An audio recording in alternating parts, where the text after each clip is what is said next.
And good morning and welcome to this show today, ladies and gentlemen, on the 10th day of November 2021. And Brisbane today is partly sunny. What does that mean? That means that it's partly cloudy, correct. And the current temperature is 25 degrees and still looking out here, still looks very, very good. Brisbane is beautiful. Well, today we have lots to talk about, so don't forget that in this segment, we will have the Daily India Report plus few of the local news. Then at 10 a.m. we'll have the real estate update with Usha Chandra of GlobeNet Realty. Now that's a very, very informative session as well. So that will be coming up at 10. I'd like to, just give you a heads up so that we can all join in into that segment. That's right. And that will be coming up at 10 right here on this channel. So the weekly real estate update with Usha Chandra of GlobeNet Realty. Well, right now, if we look at what else is happening, well, there is a lot of talks about the borders, about when we are going to be opening up and what would that be like and how would it transcend into the actual reality. Well, we did not reach our 80%, meaning Queenslanders did not reach our 80% yesterday, but maybe today or by tomorrow we might reach that target. As soon as we reach that target, of course, we know that then we will not have the requirement of having to wearing the mask. And Devika, good morning, and good morning to everyone else viewing this show today. It is that 80% is the target, and by 17th we could be a lot more freer here in Queensland. But I must say, regardless of the little hassles that we had to put up with, I think we were well protected, and there was a lot more we could do publicly in Queensland than many other states. So for that, we really need to thank our government and the good governance there as well. And of course, Dr. Jeanette Young, who is now the Honourable Governor of Queensland. Congratulations once again. What a wonderful transition from having done what she has done into being into the governor's role. And that is just amazing. She did some amazing work out there. And of course, our Premier. And the Premier is going to be once again hosting the reception for the Indian community. I believe that is on the 16th of November. There would be few people who would have had invites. What we have found out lately is that there's a lot of people who have come here. So, meaning our numbers have grown vastly. And with the growing numbers, it is very hard to accommodate everyone.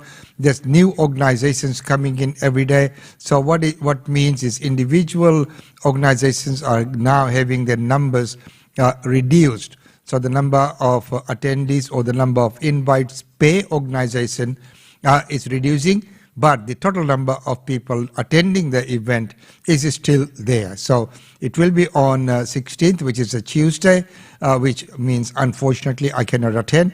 Tuesday night is my very sacred night. The Gayatri Mandir is where you'll find me on every Tuesday night.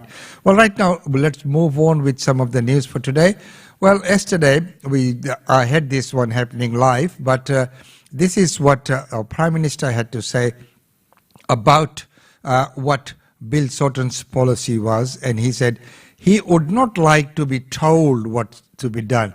And when he commented upon the electric cars, he said he had some reservations about the electric cars and the ability to pull, big trailers, camper vans, or going out bush or going onto the beach, will they have the same capabilities as a petrol car or a diesel? So here's that report. Prime Minister, in 2019 you attacked Labor's EV policy, saying it would be the end of the weekend. Looking back, was that silly, short-sighted or disaligned? I don't think that policy was a good policy. I still don't think it was a good policy. Because Labor wants to tell everybody what to do. They love telling people what to do, what cars to drive. I think Australians have had enough of governments telling them what to do, frankly. We've just been through 2 years of governments having to tell people what to do. How can you honestly spruik electric vehicles when you campaigned against them in the last election? But I didn't. That is just a Labor lie. I was against Bill Shorten's mandate policy, trying to tell people what to do with their lives, what cars they were supposed to drive and where they could drive them. I don't agree with that. I still don't agree with it, and our policy takes a very different approach. Labor loves interfering in your life. Labor loves interfering in your life. There you go, you've had it from the Prime Minister himself. Well, of course, looking at that and looking at the other reports that have been coming, Anthony Albanese has been on the news as well. It is, if you guess or if you smell something happening, you were right. Elections are coming. So there we go. So we should be gearing up now for maybe a long campaign period or maybe a short campaign period. We'll see. Time will tell. But, the Prime Minister is the only one who can call that. Well, right now, when we're looking at, of course, we know that the magic date here in Queensland is the 17th, but that is also dependent upon lots of factors. And yesterday we were supposed to reach that 80% target. We just fell shy of that. We didn't quite make it up to there. Well, what are the plans for Western Australia? WA is set to remain an island within an island, with its reopening stretching out till February, and the reality of travellers not being allowed to touch down freely until then. But the plan has been labelled unreasonable by Flight Centre, which is considering taking its concerns to the federal court. Basically, looking at the border directions and the reasonableness of those, taking into account Section 92 of the Constitution, which obviously allows for freedom of movement between states and freedom of trade between states. The state government's been here before, fighting off Clive Palmer's border challenge. Mr Turner says his argument is different and comes after widespread vaccinations. One policy expert says it could be a complex road ahead. It's certainly reasonable to mount a challenge with a different set of facts. The question is, does a trade and commerce argument overrule a public health emergency argument? I think that's where the Flight Centre will struggle.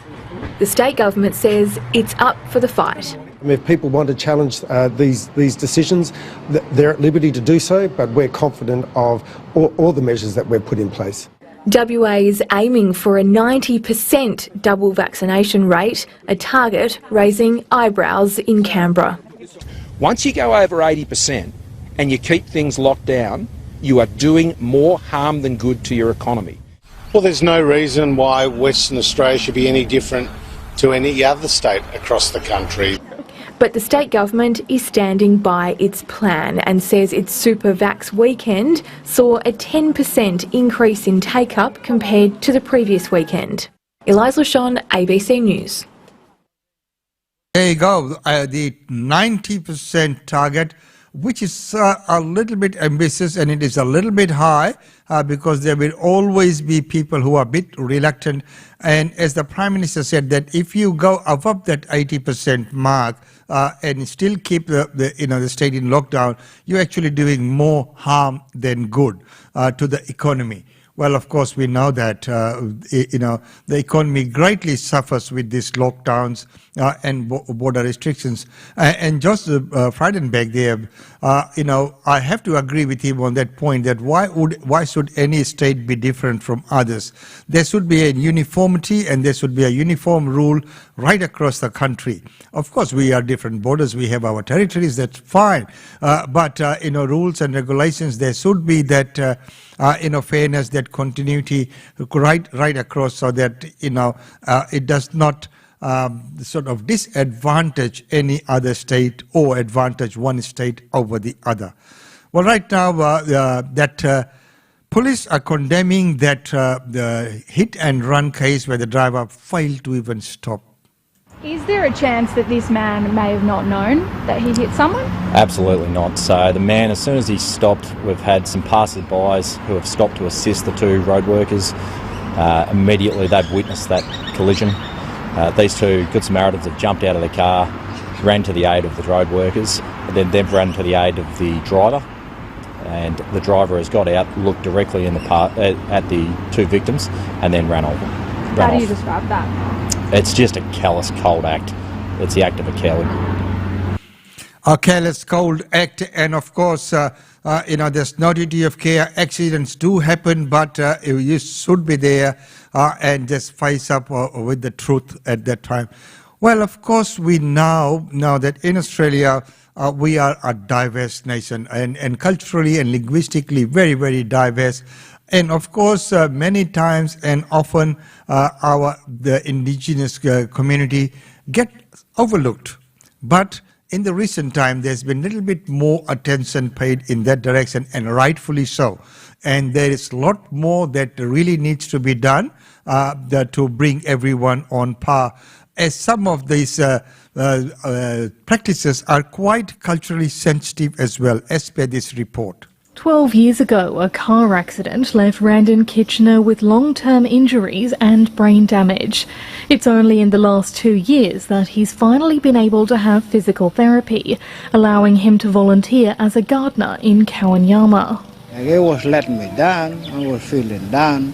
I found it much different for me now. Like I can do things on my own. The key to his rehabilitation is care that maintains his strong connection to culture. Being an indigenous man myself, I basically already have that connection with them, and I know, I guess, what they need culturally. This personalised care takes many forms. Earlier this year, Arnold Possum was taken back to visit his traditional home on Wallaby Island for the first time in more than 20 years. And I just said to myself, wow, I'm back again. And I'm back to my homeland where my dad and my mom grew up. I've never been over a decade and couldn't believe it.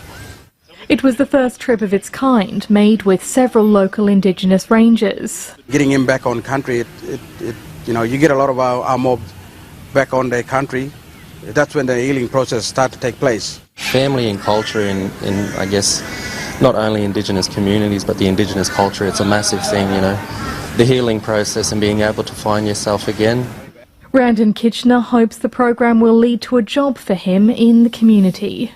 I wouldn't mind getting back into the sports too. Holly Richardson, ABC News, Kawanyama. And that is something which is really, really needed, rehabilitation, which can then lead into jobs. And this is where the failing is, where we really need to focus on how to get our indigenous community into the mainstream work and in those areas as well. A lot of things needed to have been done long back, but nevertheless, better late than never. So, time is now, and there's a lot more that's being done, more awareness that's taking place out there as well. And of course, there's many organizations who are, helping, assisting and working in the day. One such organization is Queensland Multicultural Council. To find out more about that, you can always jump on the Queensland Multicultural Council's website and see the activities that they undertake. So it is always very good and heartwarming to see that these kind of actions are taking place, and as was mentioned in the report, that connection to the land, connection to the culture is very important. We have all come here from all different nations, and we all freely, appreciate and uphold our customs, traditions, and values. We hold our functions and our events. So, when we are all together, and that togetherness and everyone doing the things that traditionally their families and they have done for generations, it does help. It assists, and our youngsters, when they see that, they grow up with that tradition. And the same is true for the indigenous community. So if they're connected to the land, if they're in the communities doing the things that they have traditionally been doing, that would greatly help heal the process. Well, right now it's time to go to our daily India report. With that, let's welcome Ankita. Welcome to the Daily India report that brings you glimpses of the changing India and the growing engagement of the Indian diaspora with India. In our first story, the UK government has decided to add Bharat Biotech's Covaxin to the list of approved COVID vaccines from 22nd November 2021. The UK government has said that India's Covaxin will be added to its list of approved COVID-19 vaccines for international travellers from November 22nd. Thus, those inoculated with the Bharat Biotech manufactured jab will not have to self-isolate after arrival there. The move follows the World Health Organization's emergency use listing for Covaxin, which is the second most used formulation in India. Covishield, the India-manufactured Oxford AstraZeneca COVID-19 vaccine, was added to the UK's approved list in October 2021. The changes will come into effect at 4 a.m. on November 22nd. Besides Covaxin, China's Sinovac and Sinopharm, both on the WHO emergency use listing, will also be recognized by the UK government as approved vaccines for inbound travel, benefiting fully vaccinated people from the United Arab Emirates and Malaysia. These fully vaccinated passengers will not be required to take a pre-departure test, day 8 test or self-isolate upon arrival. The UK government has also simplified the travel rules for all under 18s coming to England.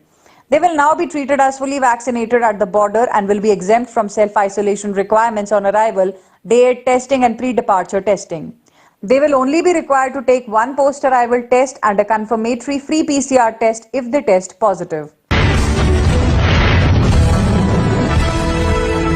Pakistan and China to skip New Delhi meeting on Kabul, but Iran and Russia will join the meeting on 10th November.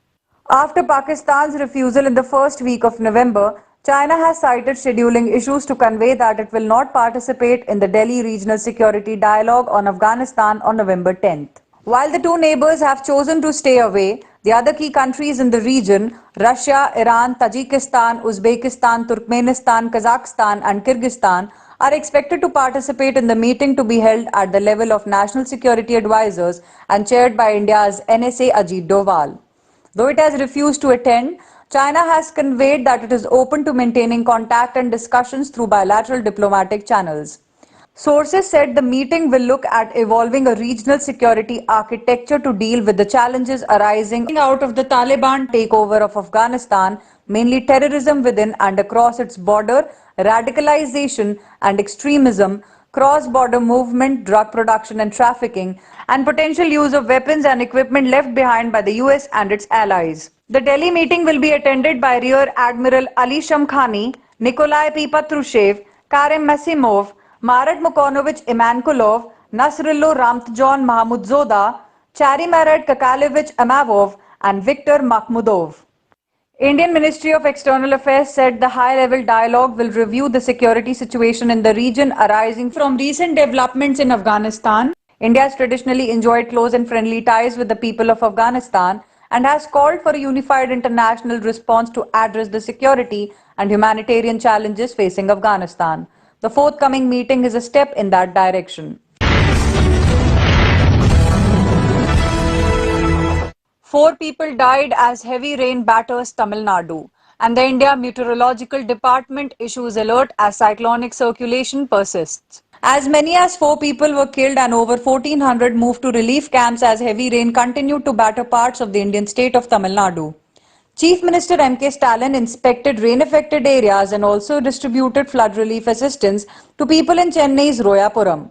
Meanwhile, the India Meteorological Department said a cyclonic circulation over the southeast Bay of Bengal and that joining Andaman Sea could lead to the formation of a low-pressure area over the next 24 hours, which could bring widespread rainfall in some parts of the state. According to IMD forecast, widespread light to moderate rainfall is very likely over Kerala, South Coastal Andhra Pradesh and Tamil Nadu during the next 5 days.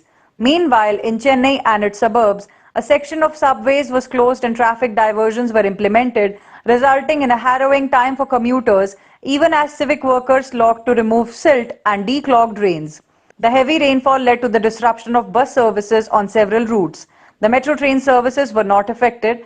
To clear waterlogging and inundation of subways, Greater Chennai Corporation has deployed 23,000 personnel. Chief Minister Stalin has appointed 15 IAS officials to monitor relief work in 15 corporation zones. Since the start of the northeast monsoon last month, Tamil Nadu has recorded about 43% above normal rainfall. The IMD has issued a yellow alert for Karnataka, denoting heavy rainfall in 13 districts. According to the IMD statement, heavy rain will be caused by the cyclonic depression. 9th November marks the second anniversary of the opening of the Kartarpur Corridor, a visa-free border crossing that connects the Gurdwara Darbar Sahib in Pakistan to India. November 9 marks the second anniversary of the opening of the Kartarpur Corridor, a visa-free border crossing that connects the Gurdwara Darbar Sahib in Pakistan to India. The 4.7-kilometer long corridor was inaugurated on November 9, 2019 to commemorate the 550th Prakash Gurpurb of Guru Nanak, the founder of Sikhism. It is believed that the Gurdwara Darbar Sahib is the final resting place of Guru Nanak. The Gurudwara had faced neglect for 70 years after independence due to its location along the international border. The proposal for the Kartarpur corridor was first made in 1999 by former Prime Minister Atal Bihari Vajpayee and his Pakistani counterpart Nawaz Sharif. The proposal was part of the Delhi-Lahore bus diplomacy. Before this, Sikh pilgrims from India had to take a bus to Lahore to get to Kartarpur, which is an almost 125-kilometer long journey. However, presently, the movement of pilgrims to Pakistan through the Kartarpur corridor remains suspended due to the coronavirus pandemic and the travel ban by the neighbouring country from India, citing the surge in coronavirus cases in April this year. It has been shut since March 2020. India had gone ahead with the opening of the corridor last year to respect the sentiments of the Sikh community, despite strong misgivings about several steps taken by the Pakistani side, including the imposition of a service fee of $20 on every pilgrim and security concerns. 4 heartthrobs of Bollywood won India's prestigious Padma Awards given by the President of India on 8 November for the years 2020 and 2021. Bollywood literary adorned the Rashtrapati Bhavan in New Delhi on 8 November for the Padma Awards for 2020 and 2021. 4 super celebrities who received their Padma Shri medals from President Ramnath Kovind at once took to social media to express their joy and gratitude. Producer-director Karan Johar tweeted, quote, "Today felt surreal. I am honoured and humbled that the prestigious Padma Shri award was bestowed on me." End quote. Singer-composer Adnan Sami, who gave up his Pakistani citizenship and became an Indian national on January 1, 2016, wrote, quote, "The greatest honour. I am grateful to the Government of India for this prestigious Padma Shri award. I am forever indebted to my beautiful people of India who have loved me unconditionally and been an integral part of my journey which has brought me here. Love you all. Jai Hind." End quote. Bollywood damsel Kangana Ranaut took to her Instagram saying, quote, "Long ago when I started my career, a question bothered me. I asked myself, some want money, some want fans, some seek fame and some just want attention. What do I want? Deep down, I always knew as a girl child, I wanted to earn respect and that is my treasure. Thank you, India, for the gift." End quote. One of Bollywood's biggest cinema and television producers, Ekta Kapoor, daughter of the legendary star Jitendra, shared a video of the ceremony with the caption, quote, "It is a surreal moment and a matter of great pride. I dedicate this badge of honour to my pillars of strength, her parents, brother Tushar and son Ravi." Legendary playback singer S.P. Balasubramaniam, 2021 Padma Shri recipient, was honoured posthumously.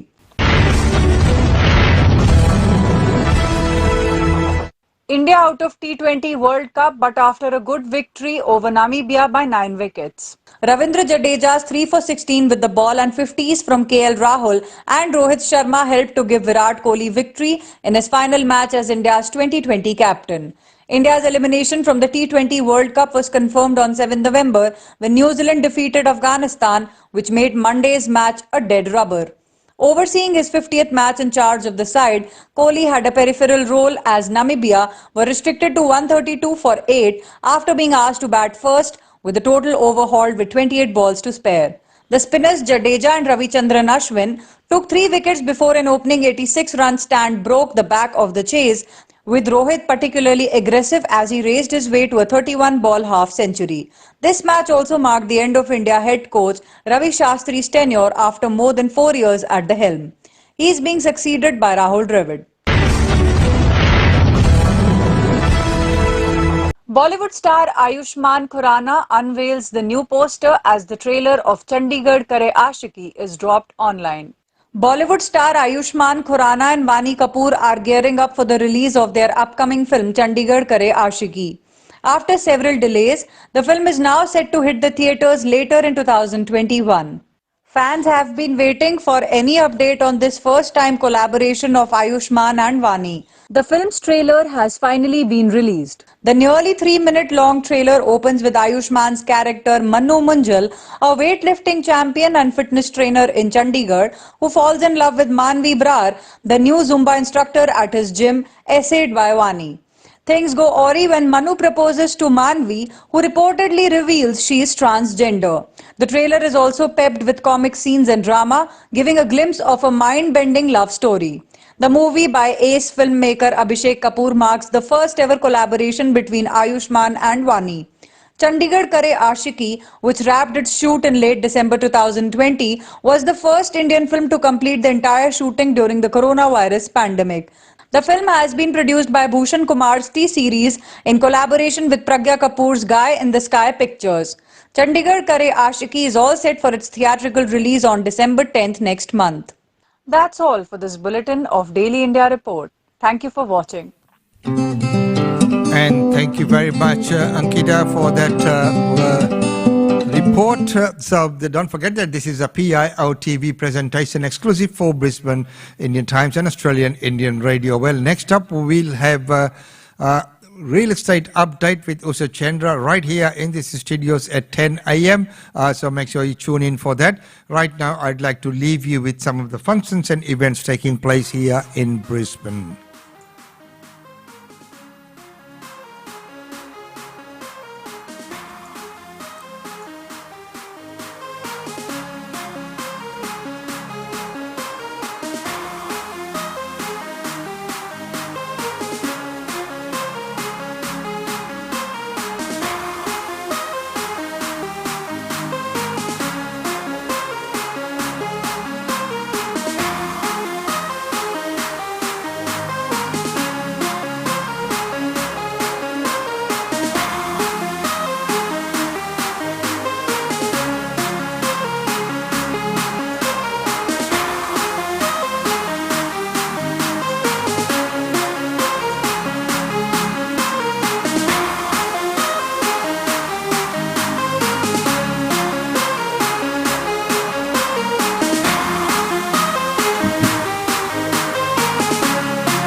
So there were, ladies and gentlemen, all the functions and events taking place. And don't forget that the latest issue of Brisbane Indian Times will be out and about this weekend. And that's a lot in this issue. Well, there was so much happening here in Brisbane that, we ran out of space. So there was just so much to cover this month. It is a bumper issue. Please make sure you get your copy, and you can also read that digitally online as well.